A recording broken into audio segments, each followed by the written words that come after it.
आप भी स्वीकार कर रहे हैं इस बात को कि हाँ मिलेंगे। तो भगवती सीता आज दुखी हैं और रावण को चुनौती दे रही हैं कि रावण, ये तेरी संपत्ति तिनके के समान तुच्छ है, मुझे प्रलोभन देने की आवश्यकता नहीं है। रावण ने कहा 1 महीने का मौका दे रहा हूं, 1 महीने के अंदर तुमने अपने विचारों में परिवर्तन नहीं किया तो ये कराल कृपाण से तुम्हारा धड़ से मस्तक अलग कर दूंगा। जैसे ही रावण गया, अच्छा ये शब्द हनुमान जी ने सुन लिया था। ये शब्द किसने सुना? हनुमान जी ने, क्योंकि हनुमान जी उस समय अशोकई वाटिका में थे और वृक्ष की डाली पर बैठे थे, अशोक वृक्ष की डाली पर बैठे थे। अब हनुमान जी को क्रोध आया तो हनुमान जी ने पहले तो ये सोचा कि ये दुनिया का बकबका रहा है, ये फालतू की बकवासबाजी कर रहा है, हमें कुछ नहीं है जरूरत, ना तो इसकी कृपाण से मैं डरता हूं ना इसकी तलवार से मैं डरता हूं। सीधी सी बात यह है कि हमें तो केवल इसकी खोपड़ी पर ही कूदना है। और सीधे हनुमान जी जय श्री राम कह के रावण की खोपड़ी पर कूद जाते तो जितनी, एक खोपड़ी नहीं है उसके 10 सिर हैं, और हनुमान जी जैसे ही पूरे फोर्स के साथ कूद थे खोपड़ी के ऊपर, तो बोलो ब्रेन हेमरेज हो जाता कि नहीं हो जाता? कन्फर्म है ब्रेन हेमरेज तो हो ही जाता। अच्छा एक बात बताओ भैया, ब्रेन हेमरेज होता तो या तो मरता नहीं, कोमा में चला जाता। 2 ही कंडीशनें रहती हैं, या तो व्यक्ति कोमा में चला जाता है या फिर मर जाता है। किसी काम का नहीं रहता रावण। हनुमान जी को किसी अस्त्र शस्त्र की जरूरत नहीं थी, केवल हनुमान जी को एक छलांग लगानी थी और सीधा खोपड़ी के ऊपर जय श्री राम कह के कूदना था। हनुमान जी मूड बनाए कि कूद जाऊं, तो ब्रह्मा जी बोले रुको रुको रुको, क्या कर रहे हो, क्या कर रहे हैं? आप सुन नहीं रहे हैं कि क्या कह रहा है? ब्रह्मा जी ने कहा वो जो कह रहा है मैं सुन रहा हूं, लेकिन आप जो करने जा रहे हैं मैं समझ रहा हूं। क्यों है? आप जो करने जा रहे हैं वो भी मैं समझ रहा हूं, जो कह रहा है ये भी मैं सुन रहा हूं। हे हनुमान जी, रावण जैसा कह रहा है आप समझ नहीं रहे कि इसकी खोपड़ी में विकार आ गया, इसकी बुद्धि में विकार आ गया। हनुमान जी ने कहा जब बुद्धि में विकार आ जाता है तो ऑपरेशन करना पड़ता है, इसलिए इसकी खोपड़ी का ऑपरेशन कर दूं ना। ब्रह्मा जी ने कहा कि ऑपरेशन क्या होगा, उसकी तो मौत ही आ जाएगी। लेकिन ब्रह्मा ने रजिस्टर में, अपने संविधान में रावण की मृत्यु भगवान राम के हाथ से लिखी है। किससे लिखी है? रावण के हाथ से लिखी। और रावण की मृत्यु ब्रह्मा जी ने राम के हाथ से लिखी है। ब्रह्मा जी ने कहा कि मैंने सारे लोगों की मृत्यु का रिकॉर्ड तैयार कर दिया है कि किसके हाथ से किसकी मौत होगी, लेकिन रावण की मौत अगर होगी तो वो राम जी के हाथ से होगी, ये कन्फर्म है। लेकिन ये भी सत्य है कि हमारा रिकॉर्ड भी गड़बड़ा सकता है, आप चाह लो तो कुछ भी लिखा हो मैंने, लेकिन आप में वो ताकत है कि आप चाहो तो मेरा रिकॉर्ड ही गड़बड़ हो सकता है। हनुमान जी ने कहा नहीं, आप वृद्ध हैं, आपका मैं सम्मान करता हूं, आपका रिकॉर्ड खराब नहीं करूंगा, आपका रिकॉर्ड खराब नहीं करूंगा। लेकिन हे ब्रह्मा जी, अब मैं क्या करूं? मेरी मां मौत मांग रही है और रावण 1 महीने का मौका देके चला गया है। आपके कारण मैं शांत रह गया, नहीं तो मैं सबक सिखा देता, अब तो वो चला ही गया। ब्रह्मा जी बोले चला गया, लेकिन 1 महीने का मौका कह गया ना, 1 मास दिवस तक कहा ना माना। ब्रह्मा जी बोले 1 महीने तक जिंदा ही नहीं रहेगा, पहले ही मरना है उसको, पहले ही मरना है कन्फर्म। इसलिए आपको चिंता करने की जरूरत नहीं है, सोचने की जरूरत नहीं है। तो फिर मैं क्या करूं? माता जी का दुख कैसे दूर करूं? माता जी मौत का निर्णय ले रही हैं। ब्रह्मा जी बताइए आप क्या करूं, कौन सा उपाय है? ब्रह्मा जी ने कहा एक ही उपाय है, आप राम को प्रकट कर दो। कहा राम जी तो प्रकट नहीं होंगे। तो ब्रह्मा जी ने कहा राम अगर प्रकट नहीं हो सकते हैं तो राम कथा तो प्रकट हो सकती है, आप राम कथा सुना दीजिए। राम कथा सुनते ही सीता जी को राम कथा में राम मिल जाएंगे। किस में मिलेंगे राम? राम कथा में। याद रखना, हनुमान जी ने ऐसी कंडीशन में सीता जी को क्या सुनाया? बोलो, राम कथा सुनाई कि नहीं? और सीता जी कह क्या रही थी? त्रजटासन बोली कर जोड़ी, मातु विपति संगनी त्रिजटा तुम मुझे आग दे दो कहीं से लाके। क्या आग नहीं मिलेगी? आग मिल जाए तो आग लाके दे दो। अब हनुमान जी सुन रहे थे। त्रिजटा बोली लंका में आग नहीं है। हनुमान जी धीरे धीरे बोले कल आ गई आग मिलेगी माता जी लंका में, चिंता करने की जरूरत। कल तो इतनी आग मिलेगी कि राक्षस लोग आग के कारण भागेंगे प्राण बचा के। बोलो भाई, इतनी सप्लाई आग की होगी होगी कि नहीं? और आग वास्तव में प्रोग्राम नहीं था पहले कि आग लंका में आग लगाना है, लेकिन एकाएक प्रोग्राम बन गया है कि लंका में आग लगाना है। सीधी सी बात। सीता जी ने कहा आग नहीं ला सकती हो त्रिजटा। त्रिजटा ने कहा आग नहीं मिल सकती है, रात्रि में तो मिलती ही नहीं है। कहे दिन में? कहे दिन में भी मुश्किल। तो सीता जी ने कहा लंका में कोई भोजन नहीं करता। कहे कच्चा ही माल सप्लाई क्यों भाई, सेल करने की जरूरत ही नहीं। कहूं महिष मानुष धेन खर अज निशाचर भक्षण, सीधा ही पकड़ते हो खाते हैं। आग का क्या काम, कोई जरूरत ही नहीं है। देखा आपने ये कंडीशन, आग का प्रयोग नहीं होता, आग की कोई आवश्यकता नहीं है। अच्छा एक बात बता दें आपको, लंका में हवन होता नहीं है। होता है क्या हवन? जहां पर हवन होता है यज्ञ में, वहां वो हवन होने नहीं देते हैं राक्षस। जहां जहां देश धन दुज पावे, नगर गांवपुर आग लगावे। ये आग लगाते तो हैं लेकिन आग लेके नहीं जाते। आग है ही नहीं इनके पास, लेकिन जाके आग लगा देते हैं। कैसे लगाते हैं आग? जैसे हवन है, अब हवन जहां हो रहा है यज्ञ में, वहां अग्नि होगी कि नहीं होगी? उसी अग्नि को उठा के यज्ञशाला पर छोड़ देते हैं। यज्ञ की अग्नि को ही गौशाला पर छोड़ देते। इनके पास आग है कहां? इनके पास आग नहीं है। और एक बात आपको और बता दें, हमारे घर में घर से ही आग लगती है। बोलो लगती है नहीं? घर में बाहर से लोग आग लगाते हैं कि घर में ही आग लगती है? घर की आग घर में ही लगती है। बोलो लगती कि नहीं लगती है? जैसे आग रहती कहां है घर में? क्या चूल्हे के अंदर रहती है? चूल्हा होता ना, छत्तीसगढ़ में चूल्हा क्या बोलते उसको? चूल्हा ही बोलते। चलो बहुत अच्छी बात है, चूल्हा ही बोलते हैं। बस कंडे को छेना बोलते हैं क्यों भाई?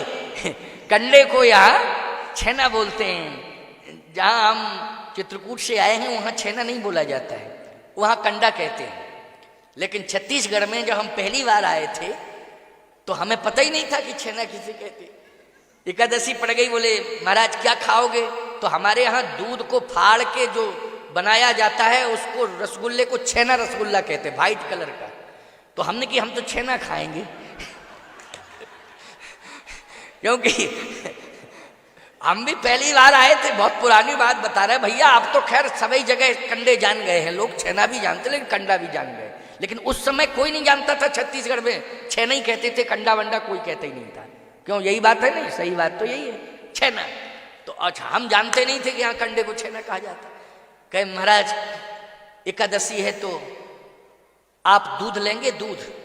हमने कहा दूध नहीं लेंगे क्योंकि दूध हमको थोड़ा नुकसान, उस समय नुकसान कर रहा था, अब तो नहीं करता है। उस समय कर रहा था नुकसान है। अब तुम जानते ही हो कि दूध क्या नुकसान करता है तो हमने कहा नहीं नहीं, आज एकादशी भी है, दूध नहीं लेंगे क्योंकि बार बार स्नान करना पड़ेगा हमको क्यों भाई? दूध लेंगे तो बार बार हमको स्नान करना पड़ेगा कि नहीं? हमने कहा एकादशी है, बार बार स्नान करने की जरूरत नहीं है, एक बार कर लिया और बस भजन करेंगे, दूध नहीं। कहे महाराज तो भूखे रहेंगे, आप कुछ पाएंगे नहीं। हमने कहा दूध तो नहीं पाएंगे, तो आप क्या पाएंगे? हमने कहा अगर छेना मिल जाए तो ठीक है। छेना? हमने कहा हाँ। आपके साथ जो चेले आए हैं वो, हमने कहा वो सब छेना ही पाएंगे। अब वो बेचारा घरवाला गया, अपनी घरवाली से बोला, बोले बताओ क्या करोगी? छेना मांग रहे हैं। कहे थोड़ा सा संकेत तो कर दो, संकेत तो कर दो कि भैंस का कि गाय का उसने भी ठीक कहा, क्यों भाई? भैंस का कि गाय का तो वो दौड़ा दौड़ा आया, बोले महाराज जी ये बताइए, छेना भैंस का भी होता है गाय का, आप किसका पसंद करेंगे? हमने कहा गाय का, भैंस का हम नहीं खाते हैं। तो बोला पहले से ही आप खाते रहे? अरे हमने कहा कि जिंदगी से खाते चले आ रहे छेना। फालतू की बात क्या, छेने की हमें कमी है क्या? हमारे यहां कमी है, खूब छेना होता है, खूब खाते हैं। कहे महाराज कितने पीस लावे? हमने कहा पर्याप्त लाओ, कम से कम 10-10 पीस तो पाएंगे ही पाएंगे। तो पत्नी बोली झौआ भर के ले जाओ। अब हम झौआ नहीं समझते थे, झौआ होता ना, अब ये हम नहीं समझते थे कि झौआ क्या होता है। कहे झौआ भर के ले जाओ। हमने तुरंत कहा, हमने कहा ये छेना झौआ में तो नहीं आता है, झौआ क्या है? कहे महाराज छेना झौए में आता है और झौए में रखा जाता। हमने कहा सही बताओ तुम छेना किसको कहते हो? बोले गाय के गोबर से जो बनता है उसको छेना कहते। अरे राम राम राम राम। हमने कहा हम नहीं समझते थे। बोले महाराज आपके यहाँ किसे कहते हैं छेना? हमने कहा हमारे यहाँ दूध को फाड़ के जो बनाया जाता है, पानी पानी निकल जाता है, उस दूध से जो दूध का शेष तत्व रह जाता है वो छेना बन जाता है, उसको हमारे यहाँ छेना कहते हैं। भाषा का अंतर था, लेकिन भाव अच्छा था, ऐसी बात नहीं। लेकिन हम जबरदस्ती कह रहे थे कि छेना ही खाएंगे, छेना ही खाएंगे। तो अब मजबूरी में वो कभी कभी ऐसी स्थिति हो जाती है, तो समझने की कोशिश करना जरा। भाववश भगवान सुख निधान करुणायन तज ममता मदमान भजिए सदा सीता रमन। सबरी जी के यहाँ कंदमूल फल खाए, बेर आदि भी खाए, कर्मा जी के यहाँ खिचड़ी खा ली। अभी एक संत की कथा सुन रहे थे इस बेटी से। कौन संत की सुनाई? नामदेव जी की। नामदेव जी के यहाँ क्या लिया? रोटियां, बिना घी की रोटी उठा के ले गए। अब बोलो भाई, और नामदेव जी कह रहे हैं कि घी तो ले लो, थोड़ा सा घी ले लो। अरे घी की कमी है भगवान के पास, और रोटी उठाने की क्या जरूरत थी कि उठा के ले गए। लेकिन प्यारे, उस जीव में भी नामदेव जी ने भगवान का दर्शन किया। बोलिए विट्ठल भगवान की, बोलिए जगन्नाथ भगवान की, बोलिए अयोध्यानाथ भगवान की, बोलिए कामदनाथ भगवान की। प्यारे, इन नाथों ने कमाल किया है। और एक नाथ तो ऐसे हैं विश्वनाथ के विष ही पी गए। क्यों विष पी गए कि नहीं पी गए? बोलो वो कौन से नाथ हैं? विश्वनाथ हैं। इसलिए ये नाथ जितने भी हैं, हम सब अनाथों के ऊपर कृपा करते हैं। बोलो करते हैं नहीं? आप सब जितने बैठे हो, हम सब जितने हैं, क्या है? निशिन अनल मिल सुन सुकुमारी अस कह सोनिज भवन सिधारी। वो तो इतना कह के चली गई। तो हनुमान जी ने कहा झंझट खत्म, ब्रह्मा जी बोले झंझट खत्म। तब तक सीता जी ने ऊपर देखा आकाश में, तो देखी अत प्रगट गगन अंगारा, ओ अवनि नयावते कौतारा, सुनिए विनय मम बिटप अशोका, ओ सतनाम करु हरु मम शोका। अय तारागणों, तुम टूट पड़ो अग्नि का अंगार बन के, मेरे शरीर को जला करके भस्म कर दो। उत्तर मिलने लगा। क्या? त्रिजटा से ही कहा श्री जानकी जी ने कि मैं इसलिए अपने शरीर को जला करके भस्म करना चाहती हूं। त्रिजटा ने कहा कि रावण जो है भस्म कर दोगी तो शरीर को स्पर्श इसलिए करेगा, भस्मी को तो उठा लेगा, और भस्मी को उठाएगा तो अपने शरीर में लगाएगा, तो आखिर भस्मी वो होगी तो आपके शरीर की ही भस्मी होगी। सीता जी ने कहा नहीं, रावण मेरी भस्म को नहीं ले सकता है। क्यों? इसलिए कि मैं पहले अपने शरीर को जला के भस्म करूंगी, और शरीर को जलाने के पहले पवन देवता से प्रार्थना करूंगी। पवन देवता से प्रार्थना करूंगी कि हे पवन देवता, जब मेरा शरीर जल करके भस्मीभूत हो जाए तो मेरी भस्मी को इतना वेग के साथ उड़ना और मेरी भस्मी को उड़ा के ले जाना जहां मेरे स्वामी बैठे हों, बस उन्हीं के चरणों में सारी भस्मी समर्पित कर देना, रावण मेरी भस्मी को भी न ले पावे। इसलिए पवन देवता से भी प्रार्थना। अच्छा, पवन चाहे तो पवन के वेग में बड़े बड़े मकान बह जाते हैं भैया, ढह जाते कि नहीं बह जाते? ये तो भस्मी ही है। बड़ी बड़ी हवेलियां ढह जाती हैं, गिर जाती हैं, पवन का वो वेग होता। बड़े बड़े वृक्ष, बरगद, पीपल, बोलो भाई, पवन के वेग में सब ढह जाते हैं कि नहीं ढह जाते हैं? पवन में बड़ी ताकत है। पवन से मैं प्रार्थना करूंगी कि पवन जो है मेरी भस्मी को जहां मेरा स्वामी हो वहां पहुंचा दे। ब्रह्मा जी बोले आप पवन पुत्र हो। आप क्या हो? पवन पुत्र हो। सुन रहे हो? हनुमान जी बोले भस्मी काहे को ले जाए पिताजी, हम सीता माता को लेके चले जाएंगे। पिताजी भस्मी काहे को ले जाए, जब पुत्र ही आ गया है तो सीधा मां को लेकर के। तब तक आवाज आई कि नहीं नहीं नहीं, वो शब्द याद नहीं है। सीता की सुध प्रवहि सुनावो। त्रिजटा तो सीता जी से बात कर रही है, लेकिन जो सुरसा थी उस सुरसा से हनुमान जी स्वयं बोल रहे थे। क्या कह रहे थे? राम काज करी फिर मैं आवो, ओ सीता की सुध प्रवहि सुनावो। तो सुध सुनाऊंगा, लाऊंगा नहीं। और भगवान ने भी कहा था, हे हनुमान बहु प्रकार सीत समझायो, और कह बल बिरह बेग तुम।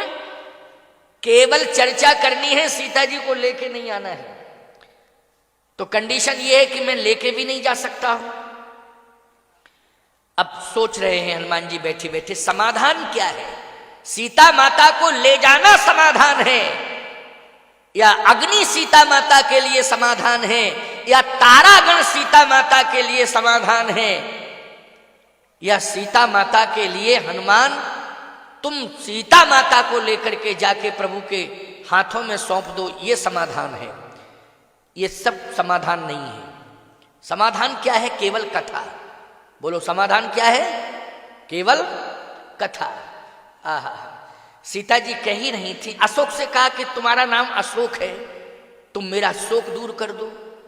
अशोक बोला रावण के राज्य में सब फैल हैं, किसी की नहीं चलती, पवन की भी नहीं चलती है, अशोक की भी नहीं चलती। प्रकृति को भी उसने इतना बंधन में कर रखा है कि गोस्वामी जी लिख रहे हैं, समय पुराने परत पात डरत बात, बात मानी हवा। इसका मतलब है रावण हवा से कह रहा था कि हवा, ए पवन, तुम मेरी वाटिका में इतनी सावधानी से निकला करो कि हरा पत्ता की बात छोड़ो, सूखा पत्ता भी नहीं गिरना चाहिए। समय पुराने परत पात, पुराने पात का मतलब है सूखा पत्ता। क्यों? पुराना पात मानी क्या हुआ? पत्ता, और पुराना मानी सूखा पत्ता। समय पुराने परत पात, तुलसीदास जी कह रहे डरत बात। हवा डर रही है कि सूखा पत्ता ना गिर जाए, और नहीं तो रावण रिमांड पे ले लेगा। समझ रहे हो कि नहीं? अगर सूखा पत्ता भी गिर गया तो भी स्थिति खराब हो जाएगी। इसलिए पवन देवता डर डर के निकल रहे हैं, भयभीत है। हनुमान जी के सामने ही निकले तो हनुमान जी बोले पिताजी आपकी तो बड़ी खराब दुर्दशा है, इतना डरने की क्या जरूरत। कहे बेटा हम जानते हैं कि रावण कितना क्रूर है। हनुमान जी बोले क्रूर भी है और मूर्ख भी है, दोनों बातें हैं, क्रूर भी है और मूर्ख भी है। कहे बेटा चुपचाप रहो, ज्यादा बोलने की जरूरत नहीं है, हमको निकल जाने दो। पवन देवता धीरे से निकल गए आराम से। अशोक बोला हम बिल्कुल बेकार हैं, अगर जरा सा भी हमने अपना प्रभाव सीता के ऊपर छोड़ दिया तो कल हम सुरक्षित नहीं बचेंगे, इसलिए हल्ला मत करो, चुपचाप रहो, बोलने की जरूरत नहीं है। हनुमान जी ने कहा इतना खतरनाक, अच्छा मुझे लगता है कि कोरोना से भी ज्यादा खतरनाक था रावण। कोरोना से इतना डर नहीं लगता जितना रावण से डर लगता था, है? इतना खतरनाक, बहुत ही खतरनाक वायरस था। क्यों भाई, था कि नहीं? अब सीता जी ने कहा तो इससे सिद्ध हो गया कि कोई मेरी मदद करने वाला नहीं है। उसी समय हनुमान जी महाराज रामचंद्र गुण। किसी ने एक बात और कही हनुमान जी से, एक काम करो आप आ ही गए हो तो सीता माता के सामने चले जाओ और उनको पूरी तसल्ली दे दो, और जब आपकी तसल्ली भरे शब्दों को सीता माता सुनेंगी तो कितना सुख होगा। हनुमान जी बोले समस्या ये है कि अयोध्या में एक फोटो है बंदर का। जब आई थी सीता माता तो फोटो को पहली बार देखा था, चित्रलिखित कभी देख डराती। बंदर की फोटो पहली बार देखी तो 4 घंटा बेहोश रही। केवल फोटो, दशरथ जी को फोटो हटानी पड़ी, वो हटा फोटो, ये बड़ी खतरनाक फोटो। चित्र, केवल चित्रलिखित कभी देख डराती। तो हनुमान जी बोले फोटो देख करके 4 घंटा बेहोश रही, हम तो ओरिजिनल हैं। और फिर लंका में वैसे भी रो रही हैं, और अगर हम कहीं सामने पहुंच गए तो पता नहीं माता जी की क्या स्थिति होगी, इसलिए इतनी बड़ी भूल मैं नहीं कर सकता हूं, फिर क्या होगा। हनुमान जी ने कहा कि विकल्प यही है कि इस समय माता सीता के दुख का अंत हो सकता है, व्यथा दूर हो सकती है, समस्या का समाधान हो सकता है। तो राम